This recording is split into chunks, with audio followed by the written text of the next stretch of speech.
గౌరవనీయులైన ఆంధ్రప్రదేశ్ రాష్ట్ర ముఖ్యమంత్రి నారా చంద్రబాబు నాయుడు గారికి, ఉప ముఖ్యమంత్రి కొణిదెల పవన్ కళ్యాణ్ గారికి, పల్నాడు జిల్లా కలెక్టర్ గారికి, అలాగే పార్లమెంటు సభ్యులు లావు శ్రీకృష్ణదేవరాయలు గారికి నమస్కరించి తెలియజేయనిది ఏమనగా, అయ్యా నా పేరు కొమ్మాలపాటి నాగలక్ష్మి.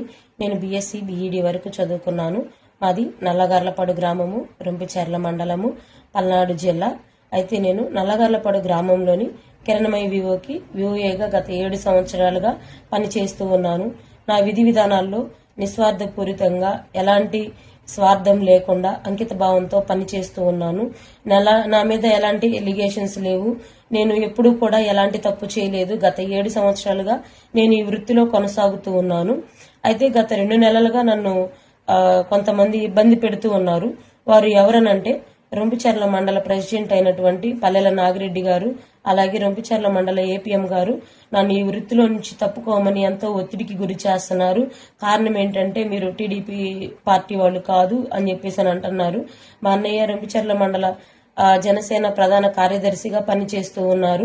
అయితే నన్ను 2 నెలలుగా తీవ్ర ఒత్తిడికి గురి చేస్తూ ఉన్నారు. నేను వాళ్ళని అప్పటికి బ్రతిమలాడుతూ ఉన్నాను. దయచేసి నా దయించి నన్ను ఇలా ఇబ్బంది పెట్టొద్దు, నన్ను ఉద్యోగుల నుంచి తప్పించొద్దు అని చెప్పేసి నేను అడుగుతూనే ఉన్నాను. అయినప్పటికీ నన్ను ఎంతో ఒత్తిడికి గురి చేసి నన్ను తీసేయాలని చెప్పి చూస్తూనే ఉన్నారు.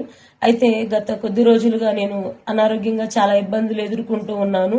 నేను 7 సంవత్సరాలుగా ఈ ఉద్యోగం మీద ఆధారపడి ఉన్నాను. నా జీవనాధారం ఇదే. ఉన్న పలంగా నన్ను ఈ ఉద్యోగుల నుంచి తీసేస్తే నేను నా జీవనాన్ని కొనసాగించడానికి చాలా కష్టంగా ఉంటుంది. నాకు హాస్పిటల్ మెడిసిన్ కానీ జీవనానికి కానీ ప్రతి ఒక్కటి నేను దీని మీదే ఆధారపడి ఉన్నాను. ప్రభుత్వం వారు నా యందు దయించి నాకు న్యాయం జరిగేలా చూడమని నేను కోరుకొనుచున్నాను. మరొక విషయం ఏంటంటే, నేను వివాహం జరిగి నాకు 14 సంవత్సరాలు అవుతుంది. ఈ 14 సంవత్సరాల్లో నేను ఇప్పుడు గర్భవతిగా ఉన్నాను. నాకు ఇది 8వ నెల. అయితే వీళ్ళు పెట్టే ఒత్తిడిని నేను తట్టుకోలేకపోతున్నాను. ప్రభుత్వం వారు గత వారంలో సెల్ ఫోన్స్ ఇచ్చారు. సెల్ ఫోన్స్ ఇచ్చినప్పుడు నాకు కూడా సెల్ ఫోన్స్ ఇస్తాను రమ్మని చెప్పేసి అంటే నేను అందరితో పాటు ఆఫీస్కి వెళ్ళాను.